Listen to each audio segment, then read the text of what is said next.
আচ্ছা, একবার ভাবুন তো, এমন একটা জগতের কথা যেখানে আপনার অতীতের সব ফিজিক্যাল রিলেশনশিপ মানে সব শারীরিক সম্পর্ক একটা লাল সুতোর মতো আপনাকে সবার সামনে চিনিয়ে দিচ্ছে।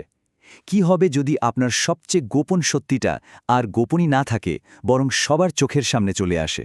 আজকের এই গল্পটা শিন নামের এক তরুণীকে নিয়ে। ওর জন্য এই ভয়ঙ্কর প্রশ্নটা কোনো কল্পনা না, বরং এক অভিশপ্ত সত্যি। ও জন্ম থেকেই এমন একটা ক্ষমতা নিয়ে বেঁচে আছে যা ওকে অন্যের সব গোপন সম্পর্ক দেখিয়ে দেয়। গল্পের মূলে রয়েছে এই এসলাইন, মানে মানুষের মধ্যকার শারীরিক সম্পর্কের একরকম দৃশ্যমান লাল রেখা। আমাদের গল্পের যে মূল চরিত্র শিন, সে ছোটবেলা থেকেই এই লাইনগুলো দেখতে পায়, কিন্তু তখনও বুঝত না যে এই সাধারণ দেখতে লাল রেখাগুলো আসলে মানুষের জীবনের সবচেয়ে গভীর, সবচেয়ে গোপন সত্যিটা বলে বেড়াচ্ছে। শিনের জীবনটা আসলে এক কথায় একটা ট্র্যাজেডি।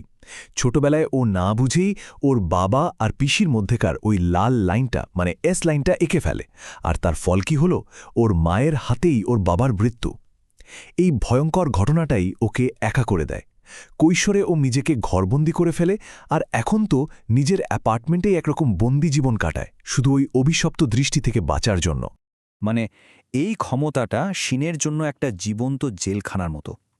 ও শুধু যে ওর দৃষ্টির কারণে বন্দী তাই না, বরং এমন এক ভাগ্যের জালে আটকে গেছে যা ওকে শান্তিতে মরতেও দেয় না। শিনের এই একাকী জীবনে হঠাৎ করেই একটা নতুন রহস্য আসে। শহরে হেলমেট ম্যান নামে এক সিরিয়াল কিলার খুব আতঙ্ক ছড়াচ্ছে। একদিন টিভিতে ওই খুনির ফুটেজ দেখতে গিয়ে শিন এমন কিছু একটা খেয়াল করে যা ওর কাছে প্রায় অসম্ভব বলে মনে হয়।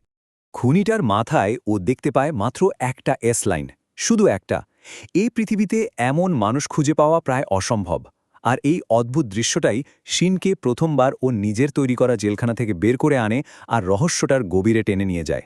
এখানেই গল্পের আসল মোচড়টা, যেটা শিনের জন্য সারা জীবনের অভিশাপ, সেটাই এখন এক খুনির হাতে হয়ে উঠেছে প্রযুক্তির অস্ত্র। আর এই ঘটনায় শিনকে সেই পৃথিবীর মুখোমুখি হতে বাধ্য করে যেখান থেকেও এতদিন ধরে পালিয়ে বেড়াচ্ছিল। পরিস্থিতিটা নাটকীয় মোড় নেয় যখন ওই খুনি শিনের প্রতিবেশীকে আক্রমণ করে। সাহায্যের জন্য শিনকে বহু বছর পর বাইরে বেরোতেই হয়, আর ও নিজেই আহত হয়। ঠিক তখনই ডিটেকটিভ হান সেখানে পৌঁছে ওদের বাঁচান। এই একটা ঘটনায় শিনের একাকিত্বের দেয়ালটা ভেঙে দেয় আর ওকে এই কেসের সঙ্গে সরাসরি জড়িয়ে ফেলে। ডিটেকটিভ হান জানতে পারেন যে খুনিটা আসলে একটা বিশেষ চশমার মাধ্যমে এস লাইনগুলো দেখছিল।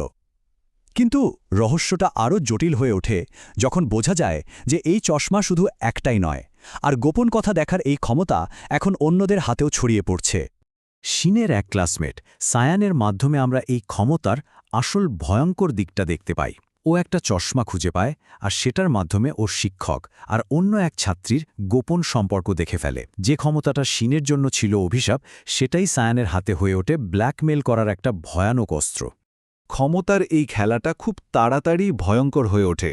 শিক্ষক তার গোপন কথা ফাঁস হওয়ার ভয়ে সায়ানকে ছাদ থেকে ফেলে দেয়, আর সায়ান কোমাতে চলে যায়। এই ঘটনা ডিটেকটিভ হানের সন্দেহ আরও বাড়িয়ে দেয় যে এটা কোনো সাধারণ কেস নয়, এর পেছনে অনেক বড় কোনো ষড়যন্ত্র আছে। সায়ানের উপর হামলার তদন্ত করতে গিয়ে ডিটেকটিভ হান সত্যের আরও কাছাকাছি চলে আসেন। তিনি বুঝতে পারেন এই চশমাগুলো কোনো বিচ্ছিন্ন ঘটনা না, এর পেছনে এক বিশাল ষড়যন্ত্রের জাল বোনা আছে, আর আছে একজন মাস্টার মাইন্ড। ঠিক তখনই শিনের কাছে যে রহস্যময় মেসেজগুলো আসছিল তার পেছনের মানুষটার পরিচয় জানা যায়। সে আর কেউ না, শিনেরই স্কুলের শান্তশিষ্ট শিক্ষিকা গাজান। সেই বলে, এই ক্ষমতাকে তুমি অভিশাপ বলো, এটা তো একটা উপহার ছিল। গাজান শুধু একজন সাধারণ শিক্ষিকা নন, সেই এই পুরো ঘটনার মূল স্থপতি। শিনের মতোই ও স্বাভাবিকভাবে এসলাইন দেখতে পায়, আর এই ক্ষমতাকে কাজে লাগিয়েই ও পৃথিবীকে বদলে দেওয়ার একটা ভয়ানক ছক কষেছে।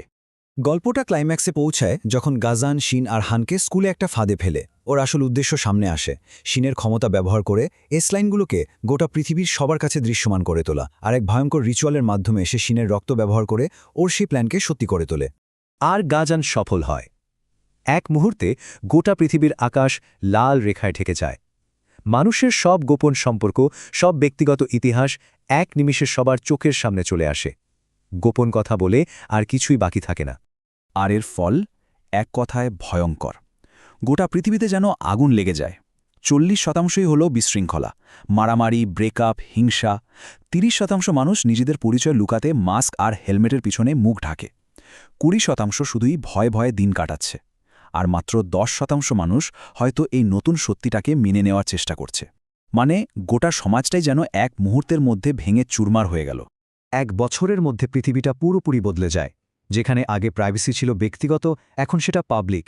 বিশ্বাস উবে গিয়ে তার জায়গা নিয়েছে ভয় আর প্যারানয়া। মানুষের সম্পর্কের মূল ভিত্তিটাই যেন নতুন করে লেখা হয়েছে।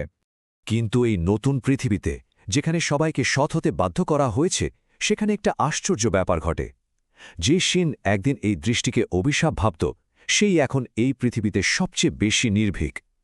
কারণ যার কাছে গোপন কিছু দেখার ক্ষমতা ছিল, সেই এখন এই গোপনীয়তাহীন পৃথিবীতে নিজের আসল শক্তিটা খুঁজে পেয়েছে। গল্পটা শেষ হয় শিনের আত্মবিশ্বাসী পদক্ষেপ দিয়ে, যদিও গাজানের বেঁচে থাকার একটা হালকা ইঙ্গিত থেকে যায়। কিন্তু এটা আমাদের একটা গভীর প্রশ্নের মুখে দাঁড় করিয়ে দেয়। এমন একটা পৃথিবীতে যেখানে কোনো গোপন কথাই নেই, সেখানে সত্যের আসল দামটা কী? যখন সবকিছুই সবার সামনে, তখন কি সত্য তার অর্থ হারিয়ে ফেলে?